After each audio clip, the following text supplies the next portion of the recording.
High students, welcome to Root Infotech. আজকে আমরা শিখব কীভাবে একটা ফোল্ডারকে হাইড করা যায় বা লুকিয়ে রাখা যায়। তো প্রথমে একটা ফোল্ডার আমি বানিয়ে নিই। একটা ফোল্ডার বানিয়ে নিলাম, টেস্ট নাম দিয়ে টেস্ট 1 2 3 এরকম একটা নাম দিলাম। এই ফোল্ডারের ভিতরে ধরো কিছু ডেটা রাখলাম। সাপোজ আমি এখান থেকে কিছু ডেটা এখানে কপি করে রাখলাম, জাস্ট এগুলো রাখলাম। ওকে, এরপর এই ফোল্ডারটাকে আমি হাইড করব। কীভাবে হাইড করব?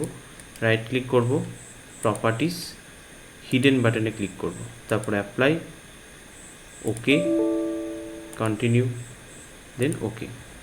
দেখো ফোল্ডারটা হাইড হয়ে গেল। এবার এই হাইড হয়ে যাওয়া ফোল্ডারকে আমি আনবো কীভাবে? তার জন্য আবার যাব দিস পিসি অপশনে, সেখান থেকে যাব ভিউ অপশানে। ভিউ অপশান থেকে হিডেন আইটেমে এই যে বক্সটা আছে এতে ক্লিক করব। ক্লিক করার পর এখানে দেখো ফোল্ডারটা চলে এসছে। এরপর আবার এই ফোল্ডারটার উপর রাইট ক্লিক করে প্রপার্টিসে গিয়ে আমি হিডেন বাটনটা আবার আনচেক করে অ্যাপ্লাই ওকে করে দিই, তাহলে আবার যেমন ছিল সেরকম ফোল্ডারটা দেখাবে।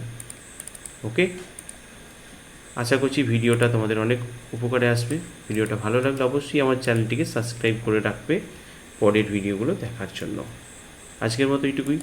Thanks for watching, good bye.